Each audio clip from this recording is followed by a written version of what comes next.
Jokowi baik dalam arti apa yang Anda maksud baik itu? Apa mereka penjahat? Ya enggak. Apa mereka mencuri? Ya enggak. Mungkin ada kekeliruan-kekeliruan kecil, ada kerasuan-kerakusan kecil, ada kekalahan terhadap nafsu, ada rasa tidak tahu malu menawar-nawarkan diri, yaitu itu urusan lain lah. Kalau kayak kita ini kan, Anda kan enggak tega menawarkan diri toh. Gitu loh, enggak. Aku loh. Apik loh tadi presiden aku loh. Wis to, percaya kowe ya. Aku sok blusukan aku. Gitu.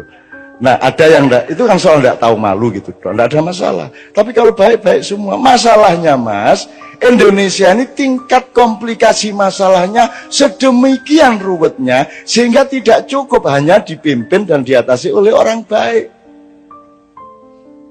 Nek wong apik tok malah Mas. Yo apik, kuat, sekti, ra iso ditembak, ora iso sedih, rada edan, wani nekat, karo Gusti Allah cedhak, ngono Mas. Nek ora lengkap kuwi ra iso Mas.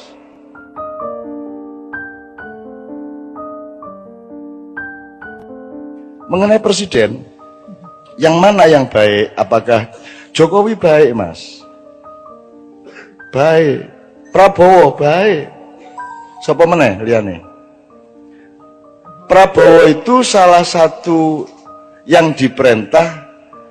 Jadi ada beberapa satuan yang diperintah untuk mengantisipasi kelompok-kelompok aktivis pada tahun 97. Ya.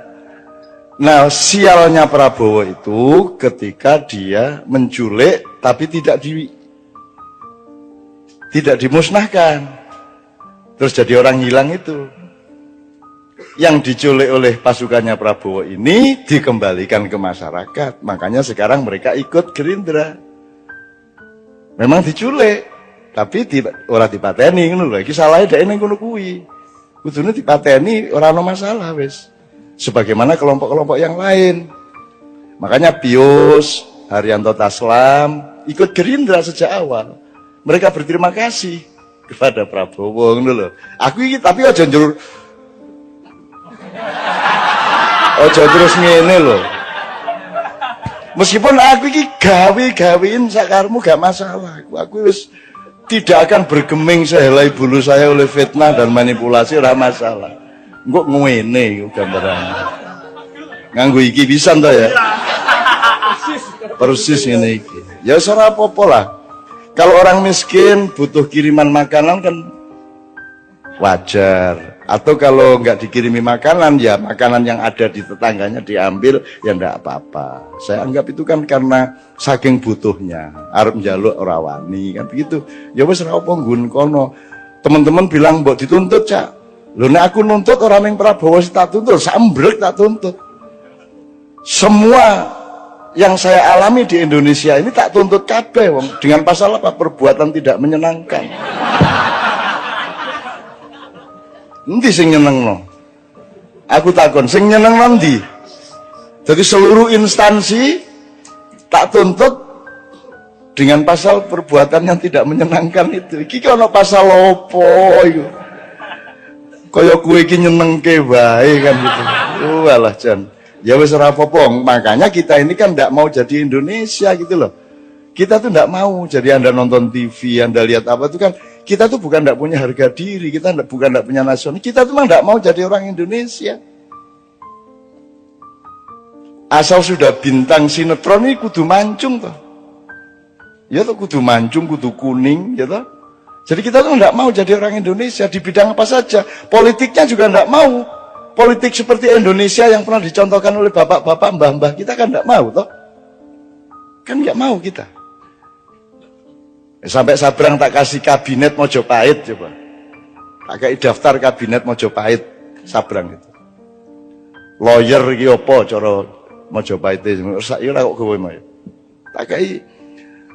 Tak kasih tahu dengan bahan-bahan dari banyak teman bahwa dulu KUHP yang pertama diterapkan pada sebelum Rasulullah di zaman Kalingga, sebelum ada Muhammad bahkan SAW ya, itu sudah ada 172 pasal hukum resmi.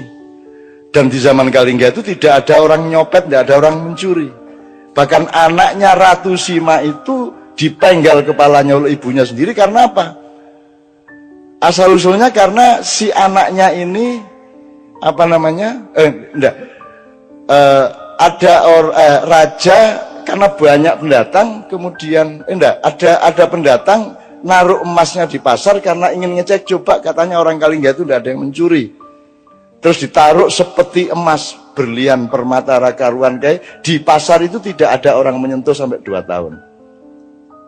Sampai akhirnya datang anaknya Ratu Sima itu, kemudian opo koyong ini dipamer-pamer ke. Ora kodal wong Kalingga jujur-jujur ora pengin mas koyong ngene iki wis sugih kene gitu ya. Dia karena dia mengejek itu dan kemudian menendang-nendang barang itu, dia dipenggal oleh ibunya karena tidak boleh juga itu menghina orang lain. Menghina saiki pokok internet di sini hinaan kabeh. Semua hinaan, semua kepengecutan, semua orang yang tidak berani bertarung depan. Internet adalah tempat di mana kita bisa ngirim rudal kapan saja kepada siapa saja tanpa identitas, kan gitu. Ya serah apa lah. Ini adalah peradaban pengecut. Gitu. Nah, jadi teman-teman sekalian, kita memang tidak mau jadi orang Indonesia. Politik Indonesia apa? Wong di amandemen UUD 45. Kita tidak punya orang tua di negara kita ini, tidak punya panembahan, tidak punya parentah agung, tidak ada MPR seperti dulu. Kita tidak punya punokawan, coba. Kita tidak punya pembagian tugas antara lembaga negara dengan lembaga pemerintah, sebagaimana Hayam Wuruk sama Gajah Mada. Gajah Mada itu eksekutif, dia Perdana Menteri. Judulnya Mahapatih. Kalau Hayam Wuruk itu kepala negara. Tidak boleh sama kepala negara sama Perdana Menteri, tidak boleh. Kan kita tidak usah pakai presidensial apa parlementer, apa angel-angel ndolek-ndolek rono. Wong mbahmu wis duwe jelas kok. Semua yang sifatnya eksekusi dilaksanakan oleh Gajah Mada dengan institusinya, tapi policy yang menentukan eksekusi itu adalah Hayam Wuruk dengan institusinya. Jadi negara ambil policy, pemerintah melaksanakannya. Negara punya policy tapi tidak boleh melaksanakan. Perdana Menteri berhak melaksanakan tapi tidak boleh bikin policy, kan apik kuwi. Sehingga harus bermusyawarah dan mufakat terus. Sama dengan bendahara dan kasir. Kasir berhak menentukan tapi tidak bisa bayar. Bendahara bisa menentukan, tidak bisa bayar. Kalau kasir bisa bayar, tidak bisa menentukan. Sehingga harus terus-menerus ada kerjasama bersuami istri antara bendahara dengan kasir. Jadi kita memang tidak mau jadi orang Indonesia kok. Mana coba?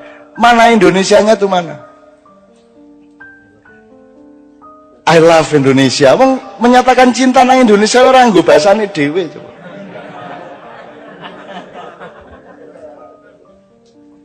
Coba piye kuwi? Yang saya temukan ya banyak Indonesia yang nyun sewu lah, aku ora pamer lah. Anda ini Indonesia. The Red itu Indonesia. Itu Indonesia. Ngono kuwi wong Indonesia ngono kuwi. Nek arep sadis kene tak dudui sadis, ya ta? Nek arep cuklek sikile kene, tak pecah. Diancam dicuklek sikile bul pecah kan wong Indonesia lak ngono kuwi. Arep menggok nengen liwat kiwa nyet ngono kae ta. Ah kuwi ta. Itu orang Indonesia. Ndak ada dimanapun di seluruh planet, ndak ada. Ada orang naik motor mau belok kanan seko kiwa nyit. Ono mobil-mobil motor diliwati kabeh. Itu hanya sok-sok mobil bareng. Mobil ya wani. Nyit ngen iki motornya wani.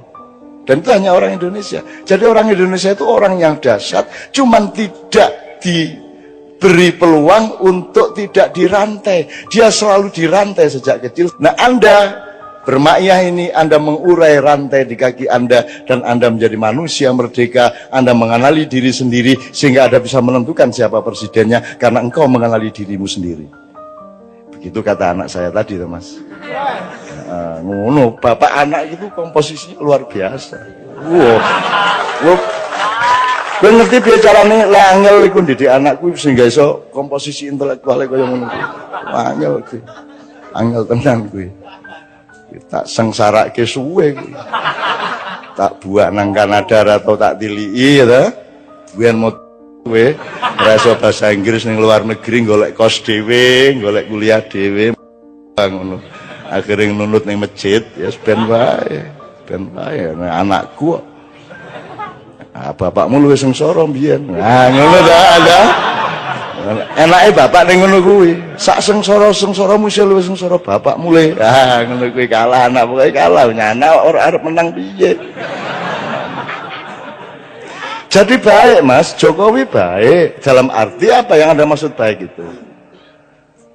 Apa mereka penjahat? Ya enggak. Apa mereka pencuri? Ya enggak. Mungkin ada kekeliruan-kekeliruan kecil, ada kerasuan-kerakusan kecil, ada kekalahan terhadap nafsu, ada rasa tidak tahu malu menawar-nawarkan diri, yaitu itu urusan lain lah. Kalau kayak kita ini kan Anda kan enggak tega menawarkan diri toh. Itu loh enggak. Aku loh, apik loh tadi presiden aku loh. Wis to, percaya kowe ya, aku sok blusukan aku. Gitu. Nah, ada yang enggak, itu kan soal enggak tahu malu gitu, enggak ada masalah. Tapi kalau baik-baik semua, masalahnya Mas, Indonesia ini tingkat komplikasi masalahnya sedemikian ruwetnya sehingga tidak cukup hanya dipimpin dan diatasi oleh orang baik. Nek wong apik tok malah Mas. Yo apik, kuat, sekti, ra iso ditembak, ora iso sedih, rada edan, wani nekat, karo Gusti Allah cedak, ngono Mas. Nek ora lengkap kuwi ra iso Mas. Nek kowe iso ditembak, kowe ditembak sedelat wae. Gitu loh Mas. Ini Indonesia, ini red ini. Gitu loh. Tapi mungkin enggak juga enggak apa-apa. Artinya orang Indonesia dianggap kejem jebul ya ora, dianggap ora bol kejem banget. Indonesia kok tukang sulap kok. Jadi wedhus ngono. Wow, iki wedhus jebul sapi. Wah iki partai sapi jebul gabung karo musang. Wah iki musang. Lho kuplukan. Ora cetha Indonesia kira cetha. Betul nggak Mas? Coba bupati-bupati yang bagus-bagus yang kita dikenali Kiai Kanjeng selama ini kan bupati PDIP malah. Ya PKB ya ono. Ning PDIP iki preman asal usule, ning begitu dadi bupati kan gelem ora gelem kan pegewuh karo rakyat Islam kabeh. Akhirnya kuplukan. Terus minggu kedua alah melu salat jamaah, masa ora tau melu salat jamaah. Akhirnya jemuan keliling.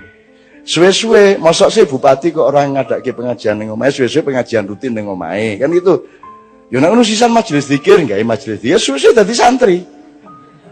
Gitu loh Mas. Dadi wong Indonesia iki ora nganggo teori ngono-ngono kuwi. Jadi di Indonesia itu warung soto dodolane pecel. Ya ra Mas? Bapak, ya ta Mas?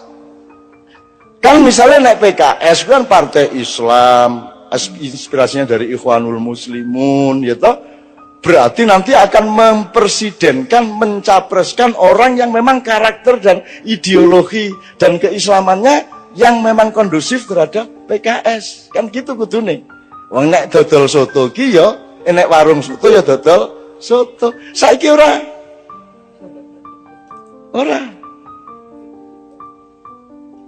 Gitu loh. Saiki iki sapa wae iso karo sapa wae. Sapa wae iso dadi apa wae. Kan ngono to, Mas. Sing dadeni sing endi ngono wae to. Gitu loh, Mas. Jadi kalau yang disebut kebaikan pribadi baik-baik semua, sapa sing ndak baik? Ya sopan, ya apik, ya pinter. Tapi kan masalahnya tidak sesederhana itu di Indonesia. Kita ini membutuhkan pemimpin yang menurut teori yang kita tahu. Tapi kalau Allah mau bikin sesuatu yang di luar dugaan kita, ya mau apa? Gak ingin kok kungfu panda sing dadi presiden. Kata ora iso apa-apa jebul sing dibutuhke malah sing ora iso apa-apa arep piye kowe? Misale bal-balan iki kok ora ana iki ana pemain siji kok ora melayu to. Ming mlaku rono mlaku rene pemain lawan kan bingung. Iki kok pemainnya ora tau nguber bal, ora tau dikai bal kan lawan bingung. Nah, ketika lawan mulai mikir bingung, ada pemain lain tiba-tiba nerobos masukin bola, kan bisa gitu. Hidup ini sangat luas. Justru presidennya nggak cocok sama eskalasi pemikiran kita, mungkin ya nggak ada masalah. Arpiye, Gusti Allah karena para ngopo gue. Mulanya makanya ridho sama Allah supaya kita diridhoi sama Allah. Kalau menurut pikiran kita ya angel sekolah. Anak sekolah untuk lulus setengah mati di les-lesno. Ya toh, nganggu unas, nganggu stres, nganggu segala macam. Ya toh Mas, itu kan mergo menungso ki ono tataran-tatarane. Lah iki ki ora nggo tataran apa moro-moro ning dhuwur iki piye? SMP ora lulus, langsung entuk ijazah SMA, ngono ta? Terus mlebu kuliah, urung ana setahun nih lho wis arep diangkat dadi sarjana utama. Lah ngono ta sing kedaden. Kalau menurut cara berpikir normal kita kan ya enggak cocok piye to iki. Tapi mau bagaimana? Kalau Allah terus naruhnya seperti itu, makanya ini bulan-bulan sangat penting. Ini bulan-bulan sangat penting. Menurut saya Anda enggak usah repot-repot. Kan sekarang sudah jelas. Tak dukung pilihanmu, asal pilihanmu loh ya. Ora dipilih ki lho ya. Ora dipilih ki lho ya. Kowe dipilih ki ora? Dipilih ki anak dipilih ki ngapa kowe milih bojo kowe ora dipilih ki kok presiden dipilih ki. Tapi ya ndak apa-apa kowe arep kowe kanggo mulai dudu politik, kanggo wong Indonesia ngono ya dudu politik toh. Apakah kalau ada money politik kowe dikai 50.000 terus kowe dianggap menjual kedaulatan ya ora. Nek kanggone rakyat kecil lho, ana wong meneng-meneng ngekeki 50 njaluk dicoblos ya wis tak coblos. Ngono ta mengat. Itu bukan peristiwa politik, itu peristiwa kebaikan hati. Bukan money politik bagi mereka. Ana wong meneng-meneng wis enak-enak nyanyi, turu sore-sore ditekani. Pak Haji, kita capresin ya. Wis begadang jangan begadang, wis enak-enak nyanyi jadi maestro, orang nomor 1 di dunia, seorang inovator menggabungkan musik rock dengan musik Melayu menjadi dangdut, kan sudah dahsyat sekali melebihi presiden toh, dan dia akan terkenal melebihi presiden siapapun. Lu wis enak-enak nyanyi ngantuk sore-sore ditekani kalau arek denanyar iku. Ngampres Pak Haji. Nah, mari ngono begitu oleh 9% dilupakan. Telepon aku. Ya Allah, Cak, ngono gitu. Masya Allah, Cak, ngono ya wis. Pokoknya aku bagian ngono-ngono kuwi. Sebagian ngono-ngono kuwi. Aku nek pas ning Yojo ora apa-apa, aku pas tahun ning Mesir telepon Pak Haji ya zaman Inul kae. Aku pas neng Kairo ditelepon, Masya Allah Cak, ini masalah Inul ini, Masya Allah bangsa kita ini ya Allah. Kok begini tawa wong ngomong. Iya anak ini mau nangis Ustaz, Masya Allah. Soalnya ini di Kairo dan pakai celang. Bongkok ya aku gak sembayar ya ini. Orang baik sekali, orang Mairama itu orang baik sekali. Saya sering nangis sama dia berdua ngerasain ini itu. Itu orang baik sekali. Sedemikian baiknya Roma Irama itu. Dan orang sebaik itu jangan jadi presiden. Ngerti ya? Ngerti ya Mas ya? Jadi parametermu salah. Yang dibutuhkan tuh kelengkapan karakter yang berlabirin-labirin. Wah iki kudu dadi pawang, kudu dadi macam-macam wis pokoke ya satrio itu lengkap juga ya, intelektual ya, jagoan ya apa. Ning ya pinandito nek jarine Ronggo Warsito. Pinandito artinya dia juga seorang negarawan, dia juga punya kebijakan, dia punya wisdom, dia punya rohani, dia punya apa namanya? Kawaskitan, lantip, waskito kan begitu. Tapi itu juga tidak cukup, dia harus punya tali sambungan dengan Allah, sinisian wahyu. Aneh Gusti Allah iki arep ngkai wahyu sapa apa nyambung karo sapa? Arep-arep dhek. Arep ngopo kowe? Upama presidennya sekolah ndong ya ben wae. Nyewa gitu kan, sewa 5 tahun. Upamane njur rong sasi kok orang genah santet, ngono kan. Upamane lho ya. Jadi menurut saya Anda jangan jadi beban, semua itu jangan jadi beban. Andaikan pun Anda punya ketidakenaan sama kiri kanan ke orang nyoblos, ya wis kowe nang TPS coblosan sakarepmu.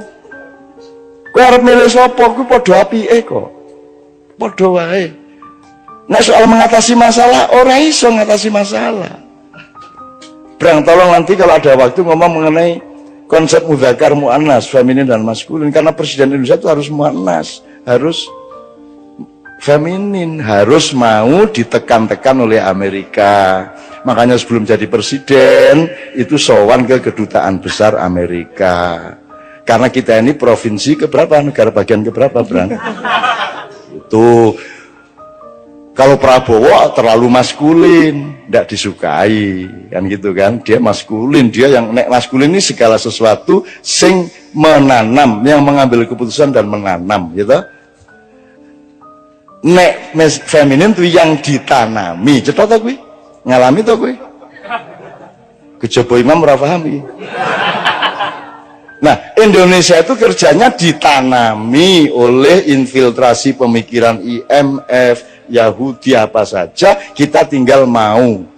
Freeport diperpanjang sampai tahun 41 segala itu kan karena kita feminin. Nah, presiden kita besok harus feminin, dalam arti yang akan didukung oleh sekutu internasional itu yang feminin, bukan wong ngene-ngene njur kuru ora.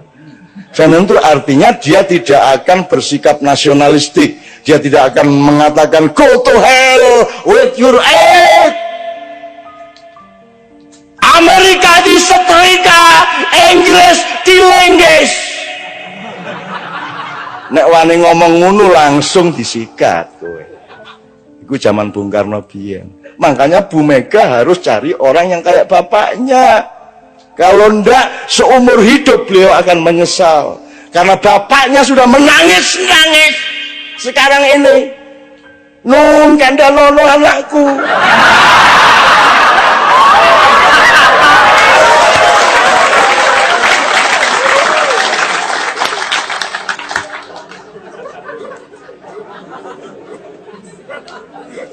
Ini tak dawano gak sido capres iki. Ya tak omongno ndek-ndi gak sido capres, wis apik kabeh ya ini. Ini sekarang ini situasinya lebih berbahaya dari tahun 65. Dan sekarang pemetaan nasional itu persis 62, 63, 64. Aku tidak akan jelaskan nanti jadi fitnah. Anjane saiki kira betul-betul butuh perbaikan mendasar, ibarat mobil turun mesin Indonesia ini. Jadi kita punya problem besar dalam soal ketatanegaraan. Kita punya problem besar terhadap sah tidaknya akad nikah kita pada tahun 1945 dan 28. Kita punya masalah besar terhadap struktur dan etika pembagian kerja kenegaraan kita. Negara dan pemerintah tidak ada bedanya dan seterusnya. Bahkan dalam misalnya aku mau cerita karo Pak Mas Didi soal MK tadi, tapi tidak usah saya ngomongin kapan-kapan aja. Tapi intinya kita punya masalah ekonomi, masalah kenegaraan, konstitusi, logika, nasionalisme. Kita punya masalah. Beliau ini saiki dadi alang-alang, Pak Wesa. Alang-alang itu lah dianggap gak produktif. Kon tak kandhani ya. Nek Merapi kate mbledos, kabeh wong di sekitar Jogja di lereng Merapi nandur alang-alang. Kok nandur alang-alang? Loh, pohon, tanaman yang punya getaran untuk menyelamatkan sekitarnya dari lahar dan wedhus gembel itu alang-alang. Dadi nek Merapi mulai apa ya apa, wong-wong nandur alang-alang, Pak. Jadi beliau bikin sanggar alang-alang itu untuk menghalangi segala kemungkinan kerusakan dan kemungkaran yang terjadi pada generasi muda dan anak-anak itu. Kemana? Kapan-kapan kita baca bukunya Mas Iman Budi Santoso, seorang sastrawan di Jogja, senior saya, mengenai pohon-pohon, mengenai nama desa. Nek Jombang ono jenenge alang-alang Caruban. Ya, ono meneh Pengalangan, Jadi itu semua ada riwayatnya. Semua desa-desa di Jawa itu punya nama-nama pohon. Nama pohon itu banyak dijadikan lambang atau hikmah atau ilmu dari teritorial. Itu Mas ya. Oke. Tak persingkat gini Mas Didit ya. Saya sangat paham pemikiran Anda. Dan saya bukan tidak setuju. Kita semua standby untuk tutwuri handayani ya monggo, nek anjane sing penting iku untuk ing madya mangunkarsa ya ayo, untuk ing ngarsa sing tulodo ya ayo, gak masalah. Nek anjane tepatnya seperti itu, ndak ada masalah. Dan memang wis wayahe. Kita butuh kongres nasional kenegarawanan Indonesia misalnya. Tak ceritani ini. Tak mulai Pak Harto zaman Pak Harto jauh sebelum reformasi, jauh sebelum ada rame-rame di Jakarta, saya menerbitkan selebaran. Judulnya, kita memerlukan Dewan Negara, TNI harus berpihak kepada rakyat. Yang nyetak Zaki, yang sekarang manajer Kiai Kanjeng. Zaki wedi, cak iki wanita ngomong ini iki. Ya. Besok Zaki ada dengan Kiai Kanjeng di Gresik. Takono. Zaki rodok ndredeg iku. Cak wanita musuh Pak Harto kaya lho. Aku gak musuh Pak Harto, aku iki ngomong sing bener iki ngene. Kita cetak. Dibutuhkan Dewan Negara. Karena pemerintahnya sedang kacau, maka yang dibutuhkan adalah level di atasnya yang mewakili nasionalisme sejati, yaitu Dewan Negara. Sekarang juga dibutuhkan itu. Menurut saya harus ada musyawarah kenegarawanan Republik Indonesia, mengumpulkan semua orang-orang yang memang punya nasionalisme dan hidupnya memang membuktikan dia bersih dari perusakan-perusakan atas Indonesia, untuk membenahi tadi itu konstitusinya, reamandemen, bentuk negara. Kita punya masalah kenegaraan yang sangat serius. Aturan-aturan tentang hutang, aturan nek kon dadi presiden 5 tahun utangnya oleh sak piro, ojo kon bebani presiden berikutnya. Harus ada etikanya, harus ada aturannya. Kan sekarang semua pada tidak tertata dan seterusnya. Jadi kita butuh musyawarah kenegarawanan. Tidak usah negarawan, cek cemburu. Musyawarah kenegarawanan Indonesia. Wong tuwek-tuwek, wong sing murni-murni ngelompok memberi rekomendasi, dan gak perlu metoto-metoto, gak perlu sumbar-sumbar, dan gak musuhi sapa-sapa. Ini untuk mencintai bangsa Indonesia dan menjaga tanah air Republik Indonesia yang Allah kasih ke kita dan harus kita rawat sebaik-baiknya. Satu ya. Saya bikin selebaran Dewan Negara itu ya kira-kira tanggal awal Mei. Terus padang bulan pas tanggal 12 Mei di Jombang, Menturo. Terus aku pamit, Rek, iki aku menenang Jakarta soalnya kok beberapa hari ono goro-goro di Jakarta. Kemudian terjadilah penembakan Trisakti besoknya.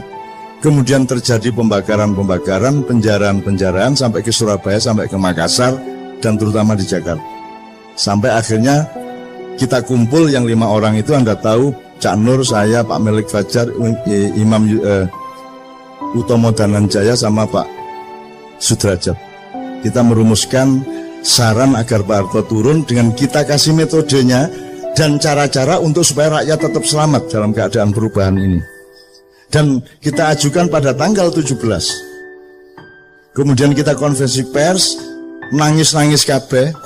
Aku dijaluk melok ndonga dan nangis kabeh, dan ingin betul-betul ada perubahan yang darurat di Indonesia pada waktu itu, karena Amerika sudah tidak suka sama Pak Harto. Semua di luar negeri sudah tidak merestui Pak Harto. Rakyat sudah jenuh semuanya dan seterusnya. Terus kita kasih saran, Pak Harto gini-gini, ini saatnya sampean turun. Sampai tak bujui Pak, wis tak sampean iku wis tuwuk ta. Mosok gurung tuwuk sampean dadi presiden. Wis sampean lereno cek mulya, gak padeken gak ngono. Akhirnya kan semua orang tahu bahwa saya yang ngajarin Pak Harto ngomong saya tidak jadi presiden tidak padeken ngono. Lho iku gak padeken lho cara ndi?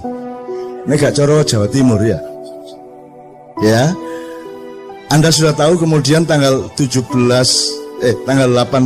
kita, setelah kita konferensi pers, kita ke seluruh dunia kita umumkan, kita akan melakukan perubahan di Indonesia. Tanggal 18 kita kasih ke Mensesnek, bahwa itu Pak Saidillah Mursi. Jam 11 kita kasih, jam 3 sore dikasihkan ke Pak Harto. Pak Harto membaca, merenung, sholat asar, sholat maghrib, terus habis isya Pak Harto telepon Mbak Novia. Pak Harto sing telepon nang Mbak Novia, mergo aku gak ono sing nrimo Mbak Novia, bilang Cak Nun saya siap melaksanakan sarannya untuk mundur dari jabatan presiden. Itu tanggal 18 malam. Tapi tolong kita atur supaya perubahan di Indonesia ini tidak menimbulkan bentrokan-bentrokan.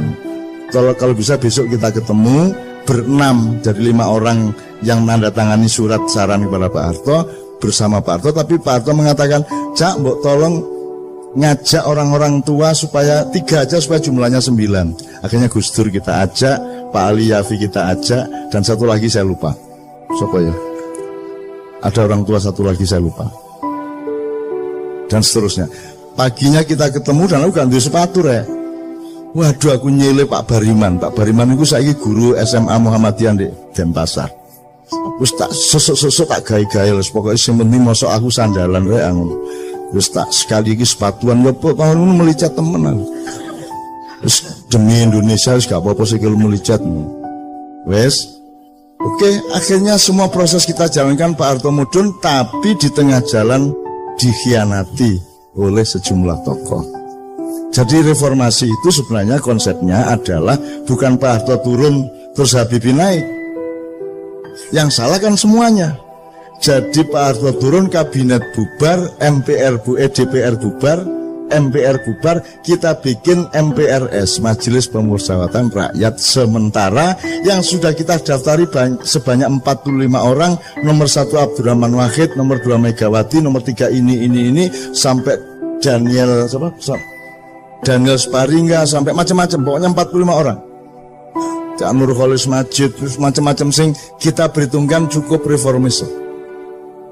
Jadi seharusnya Pak Harto turun tanggal 21, terus kita resmikan ada Majelis Permusyawaratan Rakyat Sementara dan langsung bersidang 45 orang menentukan kepala negara sementara yang langsung kita tugasi untuk membuat pemilu secepat-cepatnya, paling lambat antara 6 bulan sampai 1 tahun.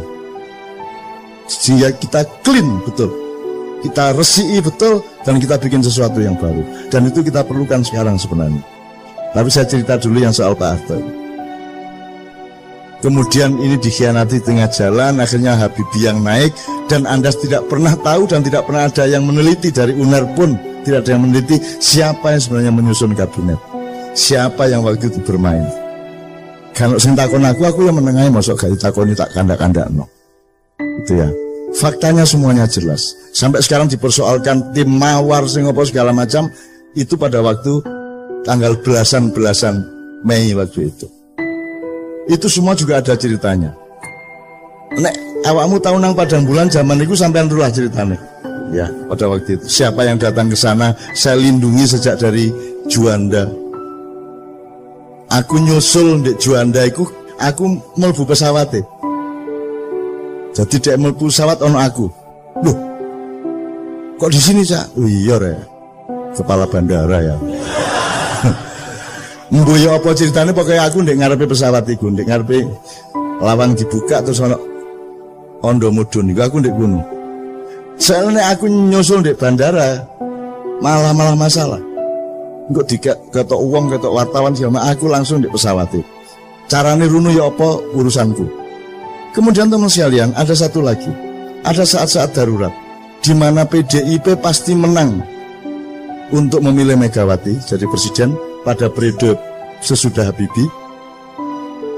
Tapi wong Islam ya wis gatel, wis gak kuat. Islam ya wis kudu berperan. Maka orang Islam mencalonkan Pak Habibie. Iki karo-karone gak siap untuk kalah. Nek wong Islam kalah, wong Islam yo gak ikhlas. Nek PDIP kalah, PDIP yang ngamuk. Maka kita inisiatif. Dalam satu hari saya menemui P3 ketuanya dan Golkar ketuanya, karena besok akan memilih presiden di MPR untuk memilih Habibie atau Megawati. Pokoknya tidak lama, 20 menit sama setengah jam. Terus saya malamnya datang ke Pak Harto. Saya minta Gus Dur rapat dulu di rumah Gus Dur. Gus, iki wayahe wong tuwek sing mimpin saiki. Nek sing mimpin wong loro iku engko sing iki gak trimo, sing iku gak trimo. Kudu sampean sing maju. Sampean iku sultane. Karena Gus Dur bilang, "Cak iki nek ketoke sing cocok Sultan Jogja." Soalnya nek Mega engko yo ngamuk, wong Islame engko nek Habibie yo ngamuk, wong PDIP ne ketoke sing netral Sultan. Aku ketemu Gus Dur awan-awan. Terus aku ngono, "Gus, nek Sultan aku gak melok nyewangi lho, Gus. Aku ro Sultan Jogja lho. Nek menurut aku durung wayahe dan gak cocok. Lah nek ngono sapa cak sing netral? Ya Sultan sing luwih tuwek, sing temenan. Sapa? Sultan Abdurrahman Wahid." Loh iya Gus, sampean niku turunan ke-9 Pangeran Benowo yang seharusnya menjadi Raja Pajang setelah bapaknya yaitu Mas Karebet atau Sultan Hadiwijaya. Tapi kan sampean tidak kerasan sama konflik antara Sutowijoyo dengan bapak sampean. Terus Pangeran Benowo pergi membuat pesantren di daerah Banjarnegara Banyumas. Nah saiki wis wayahe Pangeran Benowo turunane nang istana. Sampean Gus saiki wayahe. Tuh, sadurunge aku ketika dulu saya mau mengupacarai Pak Harto untuk husnul khotimah, wiritan, sholat di masjid DPR, kan gagal Mas. Gagal tuh artinya aku gak, karena koran-koran memberitakan secara sangat dipelesetkan. Aku ngomong ikrar husnul khotimah, nah Islam pakai husnul khotimah tuh konsep utamanya, tapi di koran nulisnya pertobatan nasional Soeharto. Loh, duduk pertobatan nasional husnul khotimah. Dan Allah yang nawari husnul khotimah iku mergo nek uangku ya elek barang, maka dikei akhir yang baik, husnul khotimah. Akhirnya aku muring-muring, pertemuan saya batalkan di DPR pada arek maknya wis ambrek teko ndek kono. Saya bilang sama wartawan, pertemuan saya batalkan, Pak Harto saya larang datang. Terus aku telepon Pak Harto di depan mereka. "Pak, sampean gak usah rene. Sampean cukup wiritan sing iki karo sembahyang 2 rakaat saiki. Sembahyang duha jam 9 esok. Saudara, saya tidak akan adakan pertemuan karena Anda tidak percaya kepada proses ini. Saya persilakan Anda sekarang mengadili Soeharto. Kalau Anda berhasil mengadili Soeharto, potongan kupingku." Karo wedi aku. Waduh, nek iya temen ganti kuping gak aku. Tapi tak teka-teka to ngomong, potongan kupingku nek kon iso ngadili Soeharto. Dan Soeharto sudah siap diadili. Wis tak gaeno konsep. Saya Soeharto, mantan Presiden RI, siap untuk tidak menjadi presiden lagi. Nomor 2, saya siap untuk tidak ikut campur pada setiap pemilihan presiden. Nomor 3, saya Soeharto siap diadili oleh pengadilan negara untuk mempertanggungjawabkan tugas saya 32 tahun. Nomor 4, saya Soeharto kini siap untuk mengembalikan harta benda yang menurut pengadilan negara adalah bukan milik saya tapi milik rakyat Indonesia. Pak Harto tanda tangan. Pak Harto tanda tangan. Diwoco nggih Cak, tanda tangan langsung. Wis kari kok adili. Tuh. Akhirnya acara tak batal no. Terus aku iseng-iseng dolen nang omahe Gus Dur. Ndek Ciganjur. Tak ceritani ngene Cak. Minggu ae Pak Harto tak jake nang Masjid Istiqlal, engko sampean teni ndek kono engko dipuacarakno ndek kono husnul khotimah. Loh Gus, aku gak ngongkon lho, aku gak njaluk lho Gus. Ki sampean lho sing dikarep. Iya ta Cak, wis gak apa-apa, sampean rono dhisik ngomong sampean ndek lor, aku ndek kidul. Engko aku sing nyusul Pak Harto, kok kira-kira jam 10 wis ndek Istiqlal. Ngono. Terus seneng to atiku. Seneng. Terus mari ngono wartawan nyerbu. Gus, katanya mau bawa Pak Harto ke Istiqlal, kata Cak Nun tadi di luar gini. Biasa Cak Nun wis ngono iku nek ngomong. Lho ya apa sih Gus Dur iki? Ya aku karo Gus Dur iku rek, kanca rek. Guyon, memel. Aku karo Gus Dur gak tau ngomong serius. Cerita sing gak ngono. Wes pokoke memel ngono iku guyon jombangan iku lho. Karena aku gak ono formal-formal, itu sahabat saya. Jadi pokoknya intinya Mas, terus aku kepeduk Gus Dur sebelum pemilihan beberapa jam, dan saya bilang sama Gus Dur, Gus sampai tadi presiden insya Allah, enggak sore. Kan wilayahnya malam Mas. Untuk sore. Tiap aku njaluk loro Gus. Mergo aku sing usaha, aku sing njaluk P3 kudu milih Gus Dur. Golkar kudu milih Gus Dur. Nek kalian berdua akan mengalahkan PDIP. Ngono. Masalahnya bukan saya tidak setuju Megawati, cuman situasinya tidak memungkinkan. Saiki kudu wong tuwek sing mimpin Indonesia, itu situasinya pada waktu itu. Mulanya aku menjaluk loro Gus Sarati sampean ngurusi Aceh temenan karena masih ribut terus Aceh. Nomor loro gak ono mistik, gak ono Nyai Roro Kidul. Sampean gak ruta tema iku di Indonesia. Nyai Roro Kidul jek ono terus, jek digawa-gawa terus. Tapi aku njaluk Gus Dur, Gus wis gak ono Nyai Roro Kidul. Terus Gus Dur jawab ngene karo turu ini. Aceh gampang Cak. Gampang ya nopo wong gak beres-beres. Macam-macam tak tabok. Gus Dur wenteng enek ngomongin. Terus Nyai Roro Kidul ya apa lu? Wis tak SMS wingi Cak. Ya apa ya? Ya apa Gus Dur? Wis tak lu di SMS ya apa? Tak kon jilbaban. Gus Dur lho, idene iki lho. Bayangno Nyai Kidul jilbaban seluruh gitu. Imajinasi nerjit nakale wong ya Allah guyu cekikan Gus sampean niku masyaallah. Wis nek swarga gak ono sampean lak gak enak swarga niku sangono. Wis sampean iki top wis ya bayangno Nyai Kidul jilbaban niku. Dan seterusnya ya. Jadi presiden dia. Nah, itu adalah momentum-momentum darurat Mas Didit yang memang perlu kita lakukan. Dan sekarang ini sebenarnya potensinya menuju ke situ. Itu yang sampai maksud tadi. Cuman saya ini kan orang yang tidak punya api. Aku gak ada nafsu. Bukan soal nyongok loh ya. Maksudnya saya tidak punya libido politik. Saya tidak punya sedikit pun gairah untuk mimpin negara. Presiden kan duwe blas. Kan duwe blas. Soge kan duwe aku. Aku seneng karo kon mek ngono tok. Asik membicarakan sesuatu yang menggembirakan mek ngono tok aku. Jadi gelandangan aku gak masalah. Gitu.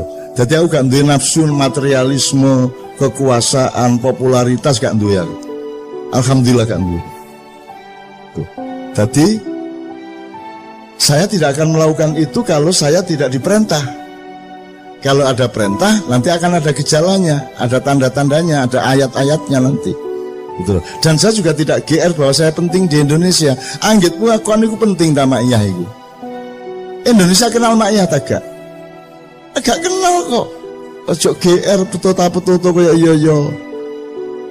Nah awakmu merasa api alhamdulillah. Tetapi ojo merasa kon iku penting di Indonesia. Aku gak penting kok. Aku ngomong titik keliru untuk mereka wis dintekno aku didik-idik kaya ngono iku. Untung aku hanya seekor semut dengan setetes air menuju Ibrahim kan gitu.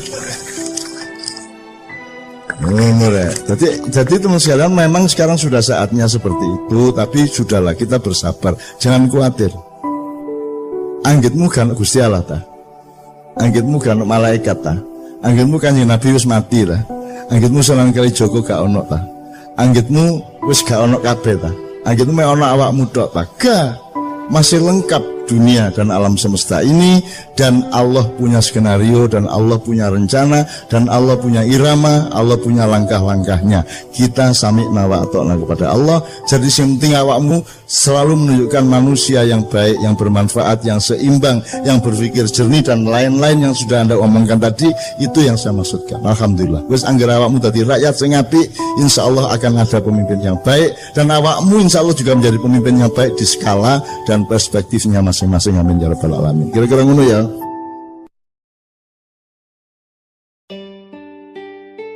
Saya punya beberapa pertanyaan, tolong dicatat.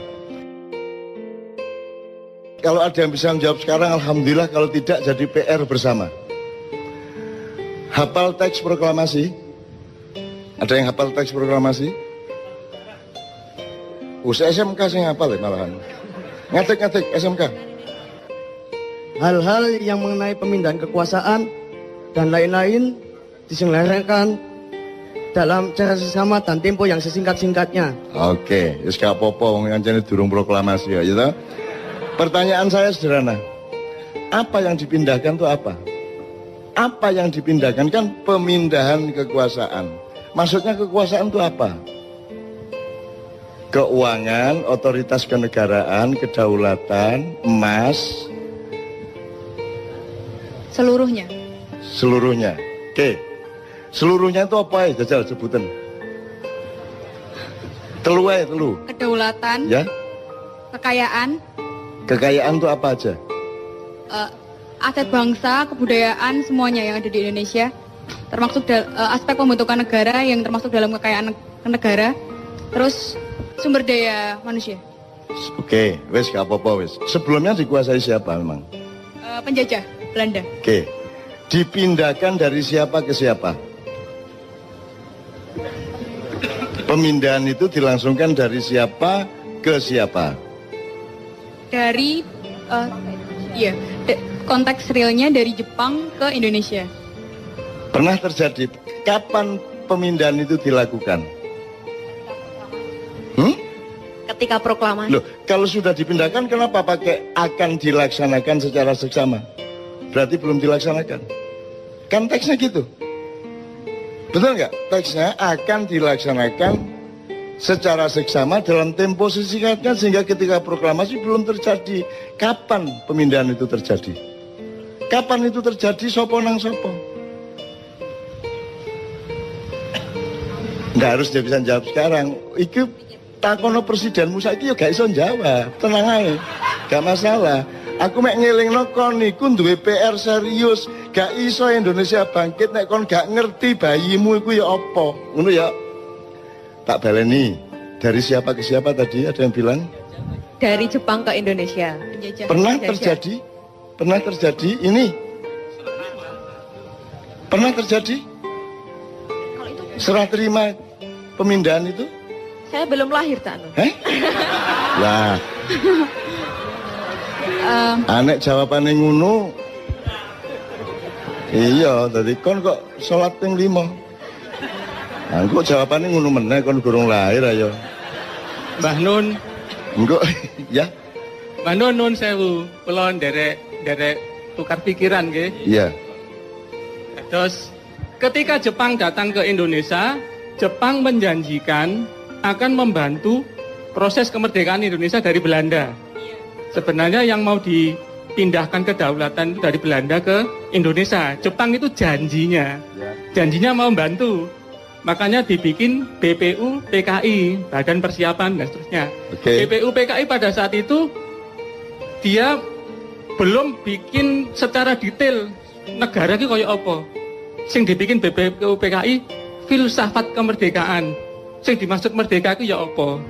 Sehingga akhirnya tersusunlah proklamasi. Belum mikir undang-undang, belum mikir dasar negara, belum mikir struktur kabinet. Sing dipikir waktu itu BPUKI filsafat merdeka. Merdeka itu ya apa?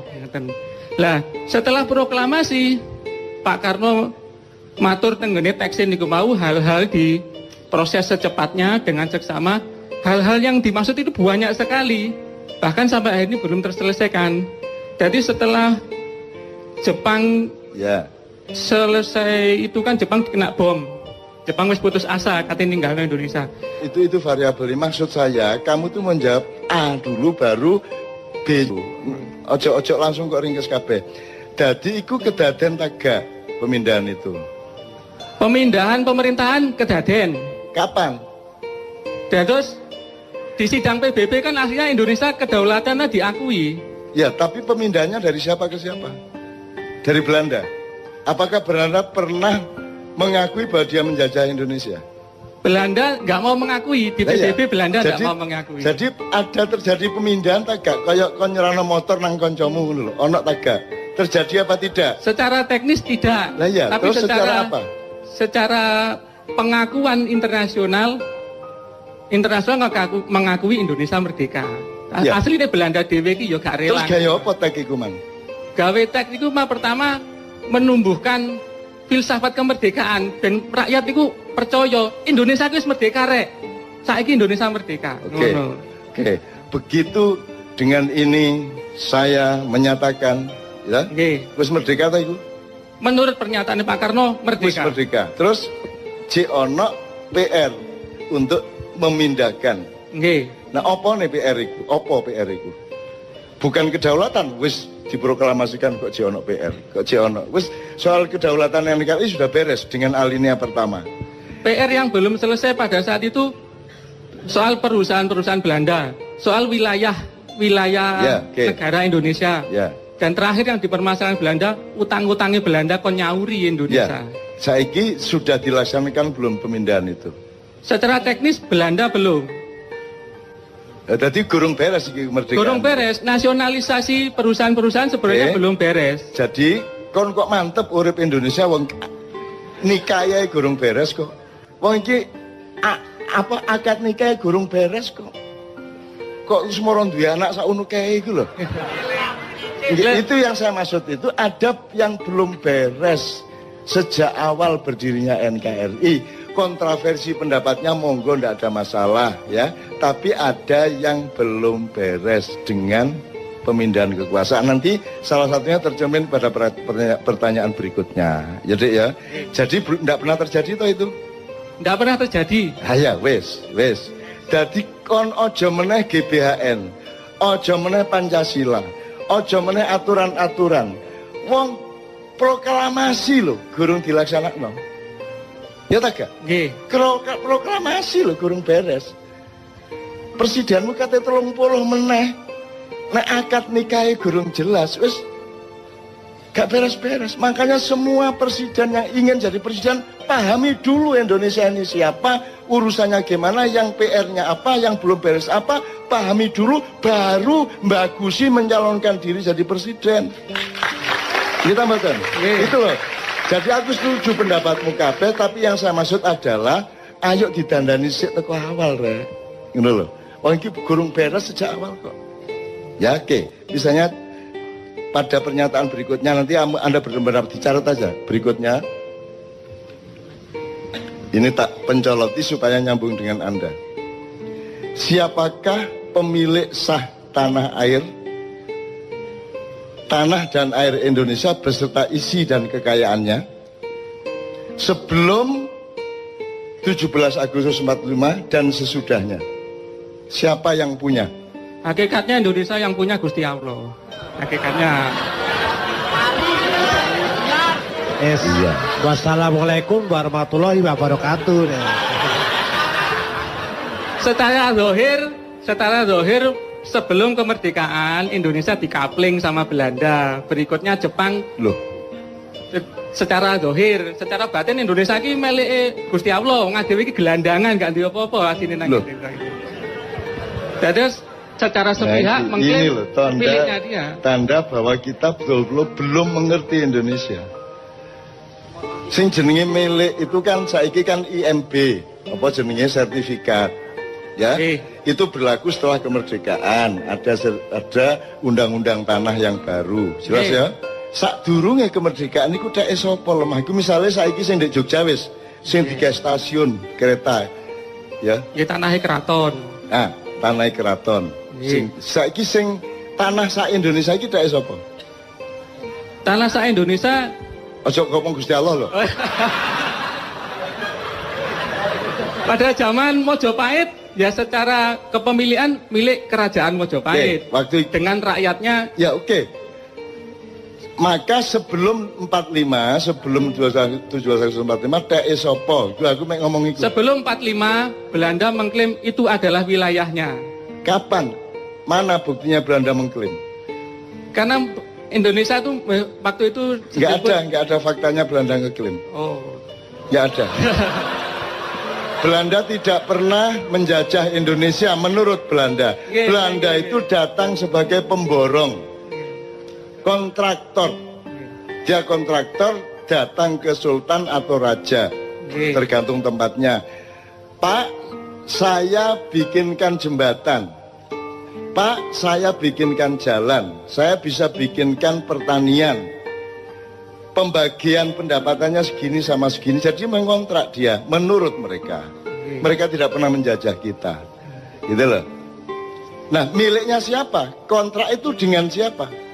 Kontrak dengan sultan-sultan, raja-raja. Nah, jadi siapa yang memiliki tanah air sebelum kemerdekaan? Sebelum kemerdekaan para raja dan para sultan. Ah, ngono lho, Kitmang sintak ngenteni iki, dheke sultan.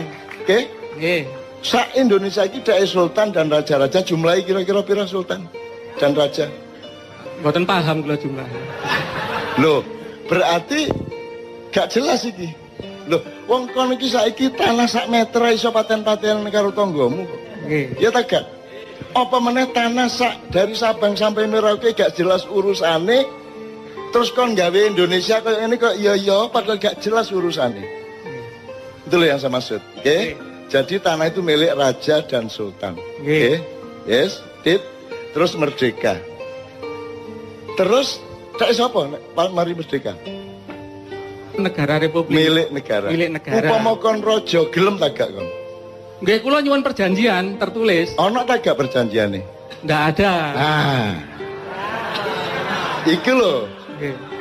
Jadi gelem ta kon duwe lemah sak pulau misalnya Ternate tidure, sak pulau iku wekmu. Terus moro-moro Indonesia merdeka. Terus moro-moro duduk tekmu. Gelem ta sultan? Moro-moro duduk dheke.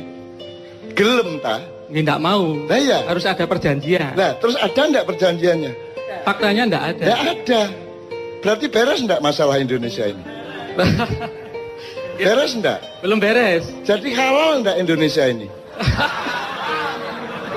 Aku mek kepengin ngandani kon gak iso beresi masalah iki, ganti presidene dukno teko langit sapi itu padha ae. Nek kon gak iso beresi masalah iku mulane aku yang dipindahkan apa saja, yang berupa dolar berapa, yang berupa emas berapa ribu ton, ya, yang berupa tanah berapa, yang berupa tambang berapa, perjanjiannya gimana. Setelah tanah sebelumnya milik sultan dan raja tiba-tiba menjadi milik negara, mosok gelem harus ada transformasi land reform, betul enggak? Ada enggak? Land reform pada waktu itu nggak menyangkut perjanjian antara raja penguasa wilayah dengan presiden. Kok tidak? Lah Saya kok juga gelem? nggak paham, saya belum lahir waktu itu. Loh, Jadi aku ngene wae, upama kon dadi sultane, dadi rajane gelem tak gak? ya kula mboten purun, saya nggak mau. Terus rumangsamu 124 sultan raja ki gelem ngono. Ya nggak mau. Lah ndak mau. Kalau saya jadi rajanya ya nggak mau. Lah iya. Harus Nah, ada perjanjian. menurut sampean raja-raja Nusantara gelem tak gak? Nggak mau asline. Ah, aslinya ndak mau. Ya, contohnya konflik-konflik yang muncul. Makanya terus ngene lho, Dik. Yang kita ini nyari bersama, duduk aku berdebat karo kon. Oh, nggih, Kita nggih. mencari bersama. Golek api. Menurut kon, nek kon sing dadi sultan, moro-moro Indonesia merdeka, terus semua milikmu jadi milik negara. Lilo tagak kon. Mboten rela. Boten. Kan jadi harus ada perundingan iki ya apa transformasi hak tanahnya bagaimana kan gitu. Nggih. Ada ndak? Nggak ada. Ndak ada. Berarti halal ndak ini sekarang? Saya bukan MUI yang memutuskan halal haram. Saya nggak berani jawab. Ngene lho. Kon iku nek kate nang doli gak usah nang MUI sik. Kon langsung ro nek nang doli ku haram ngono lho. Mosok halal-haram ngenteni MUI. Begitu tidak sah, tidak logis ya. Curang berarti tidak hal ngono kok dadak MUI sih kon. Nggih, hakikatnya kalau kedua pihak ada sesuatu dan satu pihak merasa tidak terima, berarti itu nggak halal. Hakikatnya begitu. Makanya sekarang diatur ada nggak undang-undang konstitusi yang mengatur peralihan dari haknya sultan dan raja-raja seluruh Nusantara ini kemudian menjadi milik negara. Nggak ada. Nggak ada toh? Nggak ada perjanjian itu. Dadi iki apa iki nyolong ta, ngeklaim ta, ngerampok ta? Ya, kono aja melok sedih, aja melok dikeserang wong kono gak melok apa-apa kowe gak salah kok. Loh, saya juga ikut sedih, Pak, saya pegawai negeri ya. Oke, tapi jelas ya faktanya ya. Jadi beres enggak masalah kelahiran tadi? Masalahnya nggak beres. Ya, beres toh? Nggak beres. Oke, enggak beres. Jadi sejak awal kita itu belum beres. Oke ya? Nggih, betul. Jadi soal pemilikan tanah, tambang semua sebenarnya kan juga tidak ada perjanjian yang jelas. Nggih. Tidak diatur secara kenegaraan. Nggih. Saiki kan roh, atine rojo-rojo saiki ya apa kira-kira kan gitu? Artinya rojo-rojo karepe iku bikin daerah istimewa. dengan perjanjian-perjanjian baru, mbuh disahno DPR, MPR, Presiden, bikin daerah istimewa. Terus apa kok mek Jogja tok? Sebenarnya raja lain juga sama. Di Aceh kan dulu-dulunya zaman Pak Harto kan ya sempat bergejolak minta istimewa. Apa kok mek loro? Karena yang lain nggak berani mungkin. Oh. Karena untuk dalam tanda kutip melawan kekuatan besar, kita harus punya support yang besar. Nah, raja-raja ini kan supportnya kecil. Oh, jadi untuk mendapatkan hak hidupnya itu harus berani gitu. Loh yang nggih no, Pak. Oh, berani melawan? Berani melawan penguasa. Penguasa mana? Sing rumangsa menguasai wilayah Indonesia. Berarti penguasa ini penjajah ya, sehingga raja-raja pada takut. Secara psikologis aslinya jajah raja-raja. Secara zahir ketoke mengajak saiki jajah taga. Aslinya menjajah. Sip. Yes. Iku sing tak enten itu kon. Dan kon pegawai dari sistem penjajahan itu.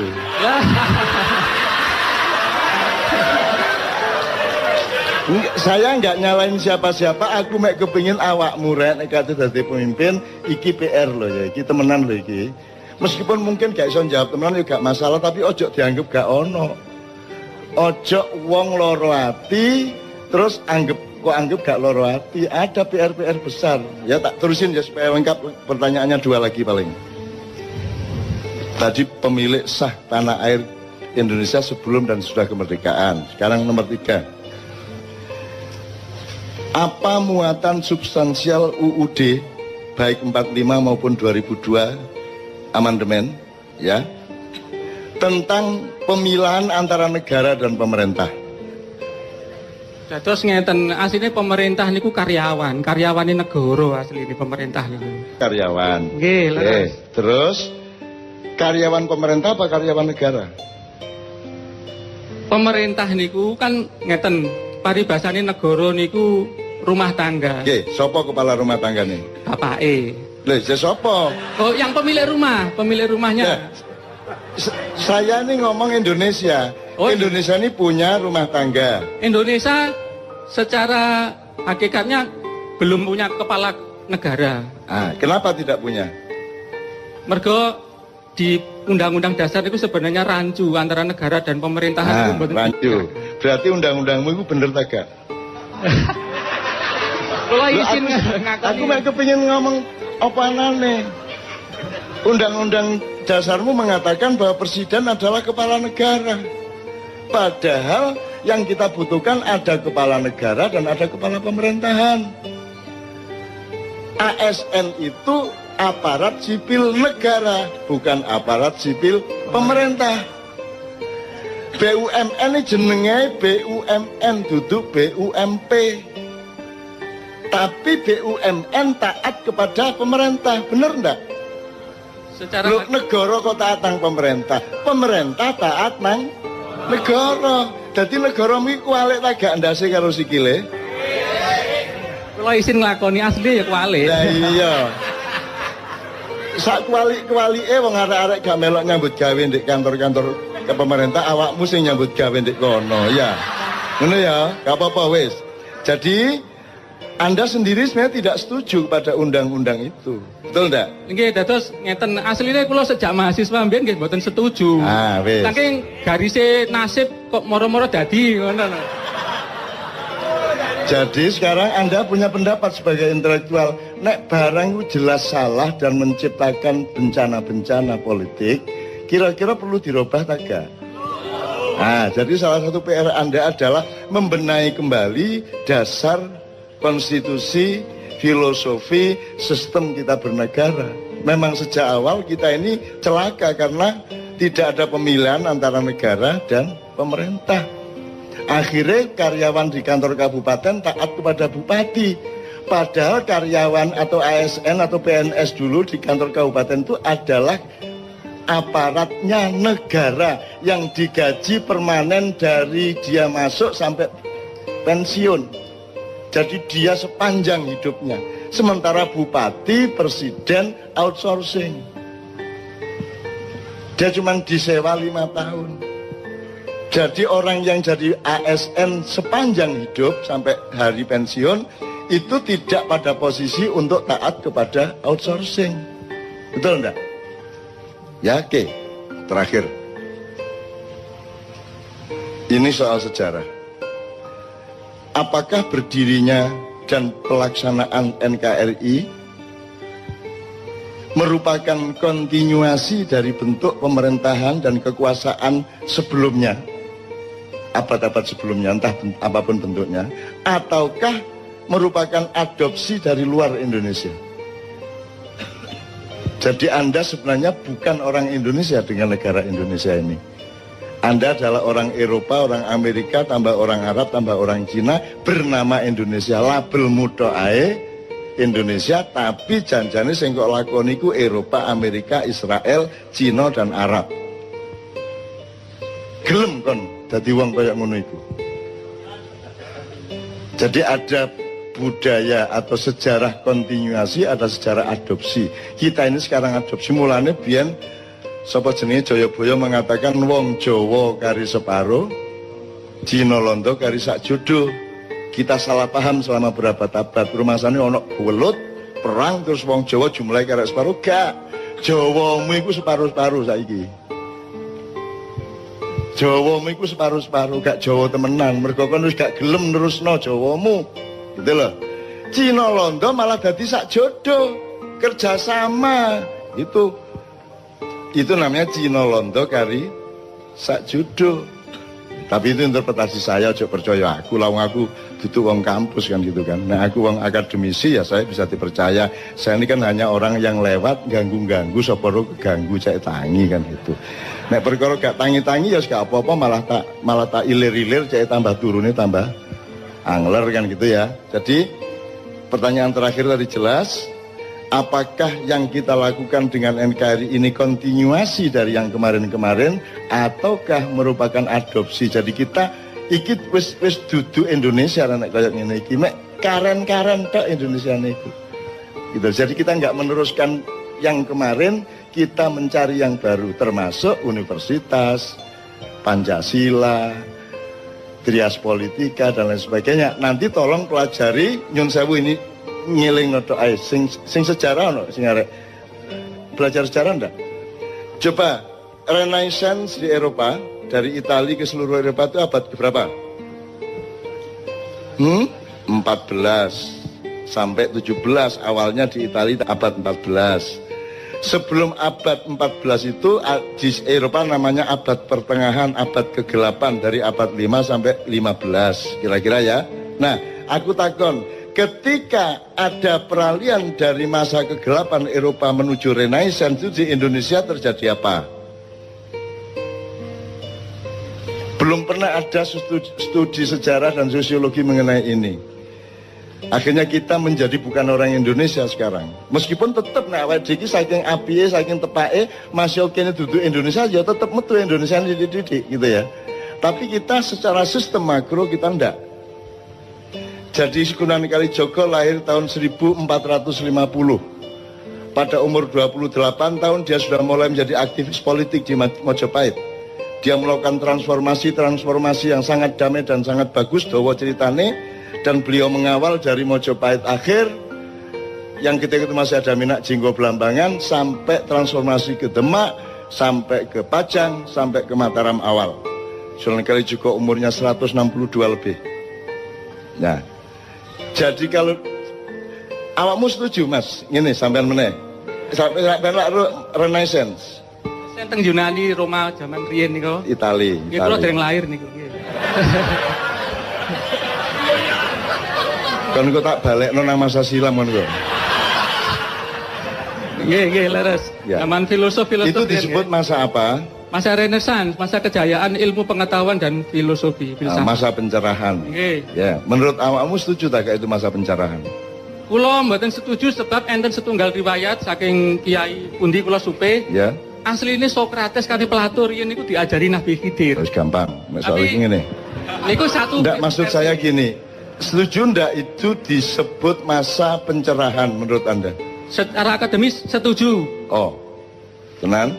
Nggih. Makanya awal tadi kita ngomong mengenai kelengkapan, mengenai sempurna. Ya. Karena Renaissance itu adalah pemberontakan terhadap religi keraton-keraton Kristen, ya. Jadi terus mereka marah kepada agama, sehingga mereka berpihak kepada akal sehat. Terjadilah revolusi pemikiran, kemudian pemikiran didewa-dewakan. Semua yang tidak cocok sama pemikiran dianggap jelek, dianggap ketinggalan zaman. Jadi kalau saya menyebut Indonesia adalah masa penyempitan umat manusia, hatinya jadi tidak ada, spiritualitasnya tidak ada, tinggal akal pikirannya, dan jadilah uner. Untung manusia uner adalah manusia yang tetap sempurna. Jani gak ono urusane kampus karo pengajian, gak ono jani. Ono kampus kok ono selawatan, universitas secara barat kok selawatan. Itu tidak kompatibel dengan sistem dan ideologi universitas. Tapi di Indonesia tidak bisa 100% berlaku, karena rektornya religius, karena dekannya religius, karena mereka tetap manusia sempurna. Gitu loh, Dek. Jadi di timur terjadi penyempurnaan manusia oleh Sunan Kalijogo dan Wali Songo. Di Eropa terjadi penyempitan manusia. Dari manusia yang lengkap spiritual, mentalitas, semuanya menjadi hanya manusia intelektual, bahkan kemudian menjadi manusia akademis. Di sini disempurnakan, agamanya sama budayanya dikomprensikan, bahkan lengkapnya luar biasa. Sampai kebudayaan Jawa bagi saya itu umpama gano Islam wong Jawa wis mlebu swarga ngono aku. Nek kurang sembayange ngono tok. Tapi nek peradapane wis saiki sampean delok. Nek tembang Jawa teko sinom nganti Megatro Pucung itu lagune wong sing wis ndek swarga. Wis karek ngene ndek swarga.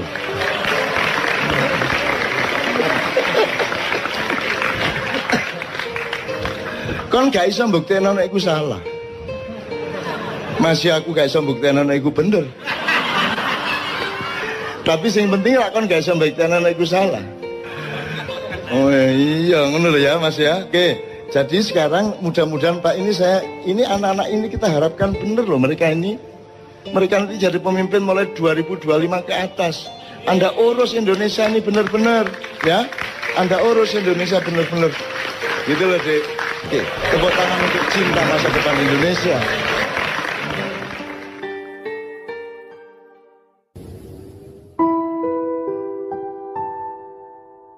Saya pernah bilang sama Anda, tanya sama Anda entah berapa tahun yang lalu,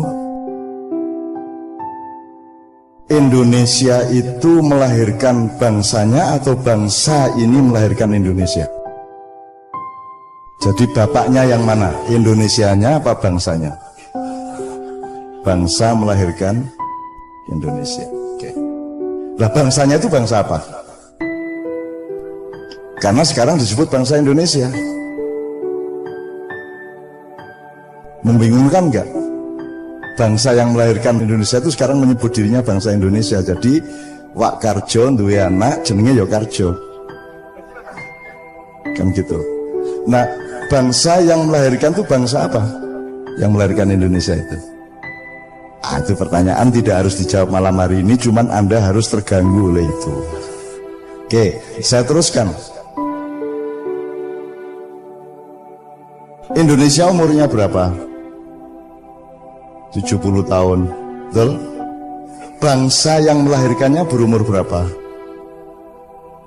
Pertanyaan yang tidak usah dijawab malam hari ini. Kalau kamu tidak mempertanyakannya, berarti kamu tidak akan pernah mengenal siapa dirimu, karena kamu tidak pernah mengenal asal-usulmu. Yang namanya bangsa tadi yang melahirkan Indonesia itu dimulainya sejak kapan? Sejak abad 15 kek, sejak abad 10 kek, sejak abad 7 bareng sama Kanjeng Nabi, atau sejak kapan? Atau sejak Aji Soko?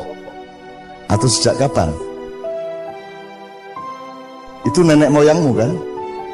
Jadi Anda kenal nenek moyangmu apa tidak? Kalau manusia tertua sekarang kan Sangiran gitu ya, fosil tertua, tapi juga ada yang lebih tua lagi di Jombang. Tuh. Oke, itu sudah dua pertanyaan yang kita belum bisa menjawab pada malam hari ini ya teman-teman sekalian ya. Pertanyaan saya berikutnya, Anda ini katakanlah bangsa yang melahirkan Indonesia itu katakanlah upamane bangsa Nusantara, upamane ya. Upamane bangsa Nusantara. Saya tidak akan ngeklaim, saya juga tidak akan membantah atau menegaskan, tapi pokoknya XA-nya itu katakanlah bangsa kita itu bangsa Nusantara. Di sini kita belok sedikit. Apakah kalau orang Sunda berarti bukan orang Jawa? Sejak kapan orang Sunda dan orang Jawa itu orang lain? Sejak kapan itu? Kalau kita tidak tahu berarti kita tidak mengerti diri kita, benar nggak? Apakah kalau orang Palembang, orang Bengkulu, orang Bugis itu berarti bukan orang Sunda dan bukan orang Jawa? Sejak kapan? Oh, mungkin sejak tahun 1928 ya. Yong Yava, Yong Ambon, Yong apa lagi dek? Gue ki yo ora ngerti toh wajan 1928 ya ora ngerti toh wajan. Oke. Jadi ternyata pengertian Jawa bukan Sunda, Sunda bukan Lampung, Lampung bukan Bali, Bali bukan Madura, itu pengertian yang belum lama. Atau sekarang kita shortcut gini XA-nya, perumpamaannya. Anda adalah anak Nusantara yang diadopsi oleh Indonesia. Nabi ya, untuk ya. Anda ini anak bangsa Nusantara, diadopsi dan dididik oleh Indonesia, bener nggak? Oke, dididik dengan kurikulum Indonesia. Ya dah. Nah, kurikulum Indonesia ini ya, hukumnya, konstitusinya, pendidikannya, persekolahannya, ilmu sosialnya, pemahaman-pemahaman sejarah, antropologi, sampai arkeologi, sampai apa, semua itu kurikulumnya mbahmu Nusantara tadi atau kurikulum orang lain. Nah, jadi Indonesia itu keluargamu apa orang lain? Nah, Anda yang di Fakultas Hukum tinggal lihat, ini hukum yang kamu farisi dan kamu jalankan sampai hari ini hukum adopsi atau hukum dari orang tuamu sendiri? Adopsi. Jadi Anda tidak pernah mengenal bapakmu sendiri. Ngomong hukumnya piye, politiknya piye, kepemimpinannya piye, nek gawe kabinet piye. Gitu loh. Karena di dalam demokrasi tidak ada bedanya antara emas dengan berlian, dengan batu, kerakal, dan kerikil, karena masing-masing gumpalan itu punya hanya satu, yaitu hak suara satu tok. Kan gitu ya. Ambok kue iki sarjana kaya ngopo, apa kue iki kere, kue nek nang kotak pemilu podo suaranya ya kan. Itulah demokrasi.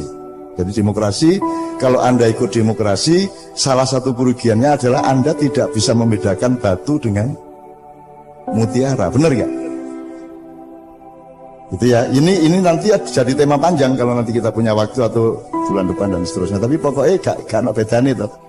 Jadi sekarang masyarakat Indonesia ini yang dididik oleh Indonesia ngerti nggak bedanya orang bermutu dan orang tidak bermutu? Ngerti nggak bedanya batu sama berlian? Ngerti enggak rakyat kita? Enggak ngerti? Ngerti apa enggak? Ini XA ya, saya tidak ngeklaim.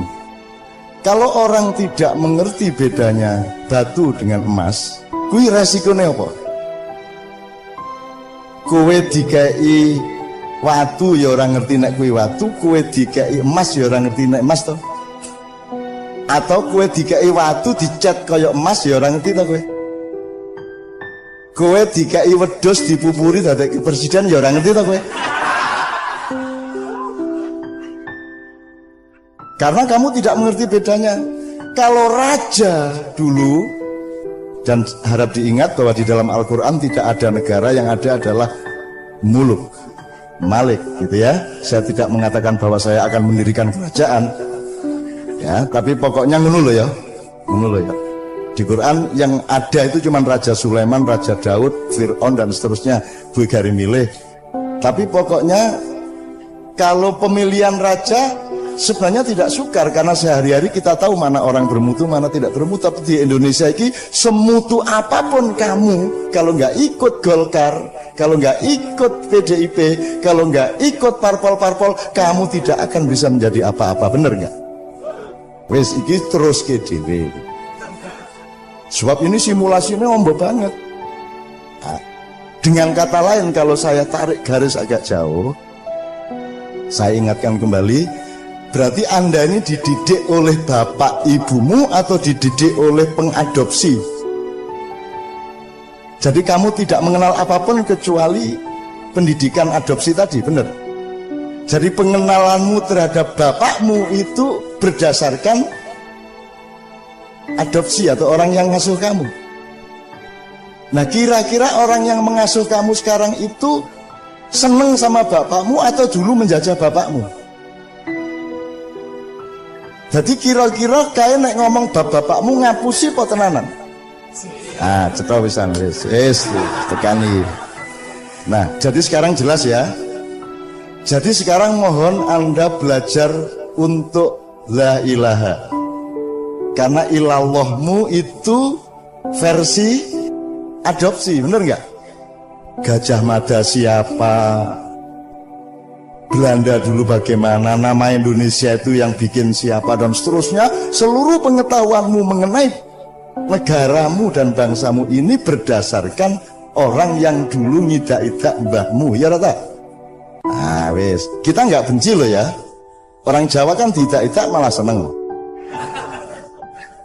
Loh, betapa tidak ada manusia sedahsyat manusia Indonesia. Aku tahu ketemu bocah Lamongan ki nyambut gawe Arab ki nek wis panas kan nganti 55 56 lho Mas derajat Celcius. Oh, panas sih kaya ngono kae nyambut gawe tukang batu coba piye kuwi. Kuwi nek wong Bangladesh wis dadi areng. Kuwi cacah tahan.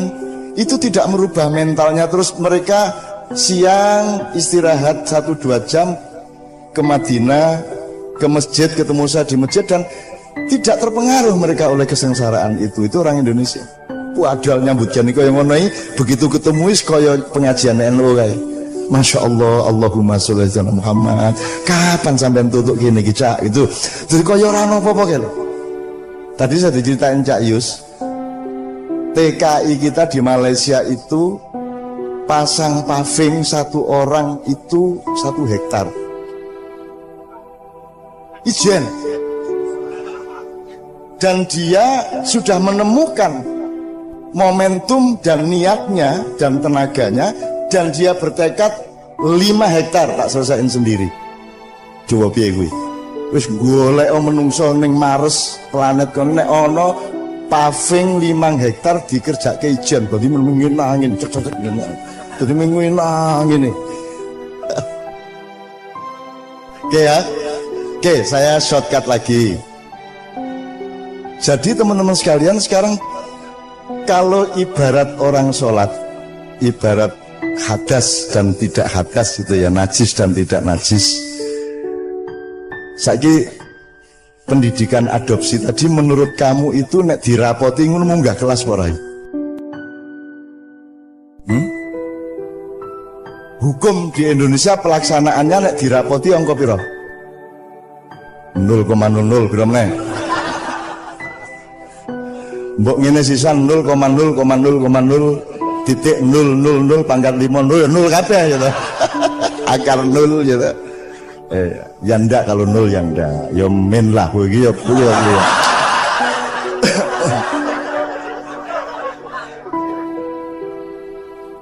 Begitu juga berarti pelaksanaan agama Islam pun itu sebenarnya banyak versi adopsi. Jelas ya?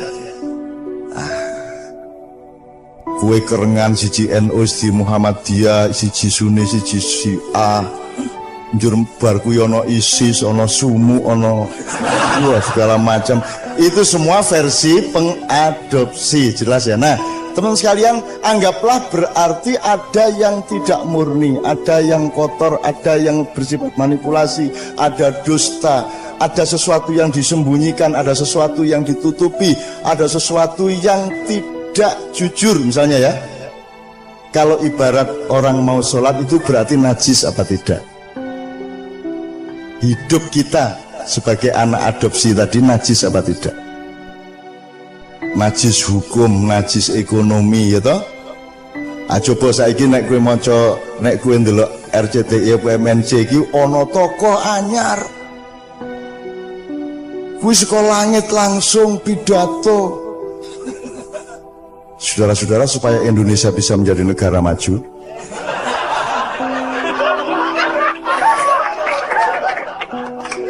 Mas sampean niku sinten?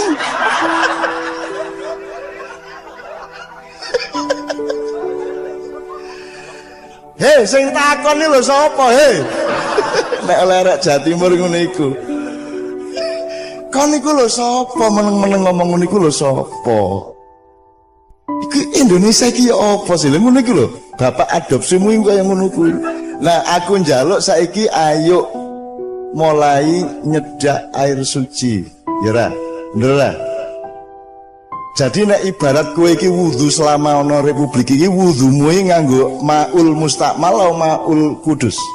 Mustakmal. Dadi janjane salatmu iki rada medeni. Terus malaikat ele mustakmal ra. Tur ora ming mustakmal, ora ming wis tau digawe wudu, campur tai, campur apa meneh Mas? Tletong, campur karo-karan wis, campur keringet, daki, pathek, segala macam banyune kuwi sing kok nggo wudu. Maka ini akan begini terus apa Indonesia? Apa tidak ada jangkanya? Apa tidak ada periodenya? Tidak ada kolomongsonya? Saya ingin mengatakan kepada Anda ada kolomongsonya. Makanya sekarang itu Anda harus siap untuk bersuci. Wis saiki dadiya wong sing wudu meneh. Anak-anak Nusantara, kamu diberi najis-najis oleh Indonesia. Mulai tahun ini Anda harus bersuci. Pikiranmu disucikan, hatimu disucikan. Suci iki jane kalau main sepak bola harus sportif, betul enggak? Sportif itu suci. Nek diteruske, nek diperdalam, sportivitas itu suci. Kalau berpikir harus objektif. Objektif itu kena kue selulup, kue itu tekan air suci, ya ra? Nek moral kudu jujur. Jujur itu kalau Anda selulup, kue tekan air suci. Apalagi nek kesenian kudu pas. Pas itu nek nadane do ya do. Do sama dengan upamane, do sama dengan apa deh upamane. Aku ora mudeng jane. Bisa aku kurung kiai Kanjeng nek sing ngomong kowe do sama dengan C ngono kae. Kok do sama dengan C? Do ya do C ya C ngono pikiranku nek ora mudeng aku. Kok do kok sama